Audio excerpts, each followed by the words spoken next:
Level 1. The Grassroots Kid. You are 7 years old. Your mom signs you up for Saturday morning football at the local park. The kit doesn't fit. The shorts hang to your knees. The shirt swallows your arms. The pitch is half mud. One goalpost leans to the left. The nets have holes in them. There's no formation. There's no team talk. There's no tactics board. 20 kids run at a ball like a swarm of bees. You score a goal. You have no idea which way you're supposed to be shooting. You don't care. You celebrate anyway. Your dad is on the touchline with a flask of tea. He's barely awake. It's 8 in the morning on a Saturday. He wouldn't miss this for anything. Every week, same routine. He drags you out of bed at 7. You complain. You're tired. You want to sleep, but the second you reach that pitch, everything else disappears. No pressure, no scouts, no contracts, no consequences. Just a muddy ball on a muddy pitch in the freezing cold. And you love it more than anything you have ever done. At school, you are average. At home, you are ordinary. But on that pitch, you feel like you might be something. You don't know what yet, but you feel it. That feeling stays with you. It never really leaves. Level 2. The Trialist. You are 10 years old. A scout is standing on the touchline at your Sunday league game. Nobody tells you he is there. You score twice in the first half and set up a third. 3 days later, your parents get a phone call. A professional club wants you in for a trial. You've never been to a real training ground before in your life. The changing rooms alone are nicer than anywhere you have ever played. Underfloor heating. Clean kit laid out on every peg. Proper boots cleaned by staff. You step onto the training pitch and your stomach drops. These kids are different. The boy next to you controls a dropping ball with one touch. Like it weighs nothing. The kid in front flicks a pass with the outside of his boot without breaking stride. You have never seen anyone your age play like this. The drill starts. You touch the ball and miscontrol it immediately. Then you give it away. The coach doesn't shout. He doesn't encourage you. He marks something on his clipboard. You go home not knowing if you were anywhere near good enough. 3 days of not sleeping properly. Then the call comes. They want you back. Level 3. The Academy Scholar. You sign your scholarship at 14. The club pays for your schooling, your kit, your travel to and from training. Your parents are proud. Your teachers congratulate you. Your friends are jealous. What nobody tells you is what it actually costs. You train before school. You train after school. Saturdays are match days. Sundays are recovery. Your weekends no longer belong to you. Birthday parties, family holidays, school events. You miss every single one of them. You live in digs 30 miles from home. A family you've never met. A bedroom that isn't yours. 14 years old. Lying in a stranger's house every night, homesick and exhausted. The coaches tell you your first touch needs work. Your positioning is poor. Your weak foot is weak. Everything you thought made you good suddenly isn't good enough here. The competition inside the academy is brutal. 40 players, 5 professional contracts at the end of it. In March, 3 of your friends are called into the academy director's office. Good players, better than you on some days. They come out without a contract. Gone. Just like that. You understand for the first time that talent alone means nothing in this game. You stay later than everyone else. You come in on rest days. You do extra finishing sessions when the coaches have already gone home, because you have seen what happens when you don't. Level 4. The Released. It happens on a Wednesday afternoon in April. The academy director calls you into his office. He closes the door. He thanks you for your commitment, your attitude, your effort. He tells you the club won't be renewing your scholarship. You are 16 years old. You nod. You say thank you. You stand up. You walk back to the changing room and sit alone for 20 minutes. You don't cry until you get to the car. Your mom is waiting in the car park. She doesn't say a word. She just drives. 70% of all professional academy players are released before they turn 18. 70%. Most stop playing football entirely within 2 years of that moment. You refuse. You drop into non-league football, a club playing 3 divisions below the football league. The training ground is a public park. The changing room is a portacabin with broken heating. The pitch is uneven. On a good day, 200 people come and watch. You earn 80 pounds a week. You work at a warehouse 4 mornings a week to cover rent. Tuesday and Thursday nights you train. Saturdays you play. Some of the lads are 35, playing for fun. Men who gave the dream up years ago. You haven't given it up. You work harder than anyone on that pitch every single game, because someone might be watching. Someone is always watching. Level 5. The first professional contract. A League 2 scout watches your National League North match on a Tuesday night. 93 people in the stand. Floodlights flickering, freezing cold. You score twice and win a penalty. 3 weeks later, you sign your first professional contract. 550 pounds a week. You quit the warehouse the same afternoon. Your first day at the professional training facility is overwhelming. A proper gym, a physio suite, a video analysis room, a canteen with actual hot food. The players are bigger than you expected. Faster, more physical, more aggressive. Your first training session, you get dispossessed 6 times. 6 times. The senior striker shakes his head at you and says nothing. You go home and lie on your bed staring at the ceiling for 2 hours. You come in the next morning and the morning after. 3 weeks in, the manager puts you on the bench for a Tuesday night league game. 3,000 people in the stadium. The loudest crowd you have ever played in front of. You come on in the 78th minute. Your first touch under pressure and you give it away. The fans groan. You don't sleep that night, but you are a professional footballer. Most people stopped at level 4. You didn't. Level 6. 6. The League One regular. 2 seasons in, you start most weeks now. The manager trusts you. The lads respect you. The fans know your name. You earn £1,800 a week. Your friends from school think you're rich. You're not rich. After tax, rent, car, food, you're comfortable, not wealthy. The League One lifestyle is unglamorous in ways nobody talks about. Away games on a coach, 4 hours each way. Service station sandwiches, budget hotels with thin curtains and noisy radiators. Tuesday nights at grounds that are half empty in February. You play through a hamstring strain you've been managing for 3 weeks. A pain-killing injection before the match. You don't tell the physio how bad it actually is, because if you don't play, someone else does. And if someone else plays well enough, you don't play again. You finish the season with 15 goals and 8 assists. The local paper names you player of the season. Championship clubs are sending scouts. You can feel something coming. Level 7. The championship player. A championship club signs you in the summer window. £5.5 million.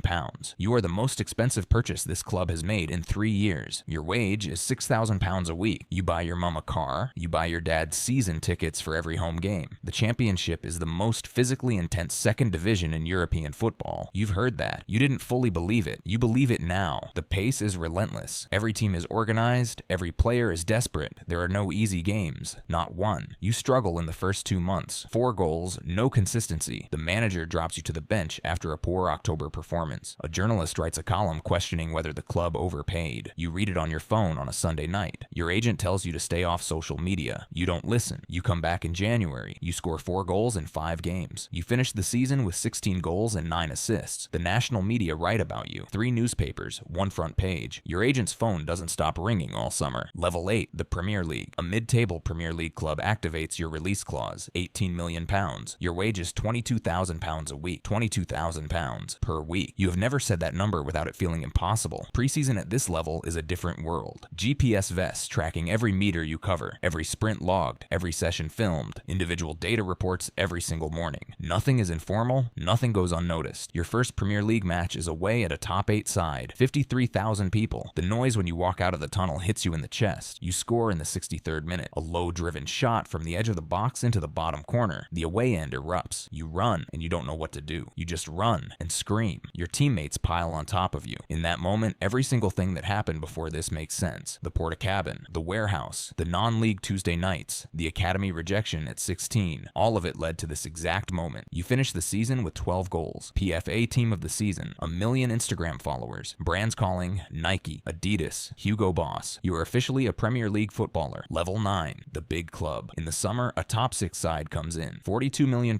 Your wage jumps to £80,000 a week. £80,000 per week. You sign the contract in a glass office and your hand shakes slightly. Nobody notices. You make sure of it. Champions League football. The Tuesday and Wednesday nights the entire world watches. You walk out at the San Siro for a group stage fixture. 75,000 people. The anthem plays across the whole stadium. The hairs on your arms stand up. You score a header from a corner in the 72nd minute. The away section loses their minds. The manager praises you specifically in the post-match press conference. Your name appears in the Ballon d'Or conversation for the first time. But the pressure at a big club is unlike anything you've known before. One bad performance and the media takes it apart line by line. Your touch, your positioning, your decision-making, your attitude. A pundit on national television says you're not the real deal. You have 8 goals in 13 games at this point. 8 in 13. Still not enough for some people. You learn to block it out. Some days you manage it. Some days you're reading everything they write at 2 in the morning. Your contract has image rights clauses, tax structures, commercial obligations attached. You have a financial advisor, a legal team, a PR manager, a personal assistant. You are no longer just a person who plays football. You are a brand. You are a business. Some days you miss just being a person. Level 10. The international. The message comes through your agent on a Thursday morning in November. The national team manager wants you for the next international window. You read it twice, then a third time. You call your dad. 4 seconds of silence on the other end. Then, I knew. Your debut is at home. 70,000 fans inside the stadium. The national anthem plays before kickoff. You've heard this anthem your entire life. It has never once sounded like this. You're representing every person in this country who has ever kicked a ball in a park. You feel that weight. International football is different to club football. Less preparation time, different teammates, higher consequence, bigger pressure. One mistake and 70 million people have an opinion about it. Qualifying comes. High stakes. Your country must reach the tournament. You play every match. You score the goal in the 88th minute that seals qualification. The whole country celebrates. You drop to your knees on the pitch. You don't plan to. Your legs just give. 40 caps, then 60, then 75. The next generation grows up watching you play. A kid somewhere has your poster on his bedroom wall. You were that kid once. You remember exactly what that felt felt like. Level 11, the decline. It comes faster than you expected. It always does. You are 32. Your body doesn't feel like it did at 27. Recovery takes 48 hours where it used to take 24. The pace of top flight training is harder to sustain consistently. The manager rotates you for the first time this season. A 22-year-old is pushing for your position. He's hungry and explosive. He is everything you were a decade ago. You're dropped from the starting 11 for the first time in 4 years. You say all the right things publicly. Professional, supportive, mature. Inside, you are furious. You move clubs. A different top flight side on a free transfer. Good club. Regular football. Decent money. But you know what a free transfer at 32 means. Your career is entering its final chapter. You extend to 33, then 34. An offer comes from abroad. Serious money. Less intensity. You take it. The lifestyle is extraordinary. The football is not what you were playing at your peak. You know that. Everyone knows that. You don't say it, but you are not ready to stop. You are never ready to stop. No footballer ever is. Level 12, the legend. Your last professional match is your testimonial. The club where you spent the best years of your career. 62,000 people inside the ground. Sold out weeks in advance. Every player you have ever shared a dressing room with lines up in the tunnel. Your family is in the director's box. Your parents, your children, your first youth coach from the Saturday Park team. The announcer reads your name over the tannoy. The noise is like a wave. You walk to the edge of the pitch and you stop, just for a second. You take it in. You think about the muddy park pitch at 7 years old. Jumpers for goalposts. The academy rejection at 16. Sitting in the car saying nothing. The portacabin changing room, 80 pounds a week. The warehouse at 6 in the morning. The Tuesday nights at non-league grounds with 90 people watching. The Champions League anthem at the San Siro with 75,000. The qualifying goal. The caps. The trophies. The career that started with jumpers on the ground and ends with your name on the side of a stand. The final whistle blows. You take your shirt off. You hold it up to all 4 sides of the ground. The entire stadium is on its feet. You walk to the center circle one last time. You stop. You don't move. You let it last as long as it can, because you know the second you walk off this pitch, it's over. And somewhere right now, a 7-year-old boy is kicking a ball against a wall. He doesn't know what it costs. He doesn't know about the rejections, the portacabins, the injections before matches, the nights reading bad articles at 2 in the morning. He doesn't know about any of it. He just loves the game, the exact same way you did when you were 7 years old, the exact same way you still do right now, standing in this center circle for the very last time.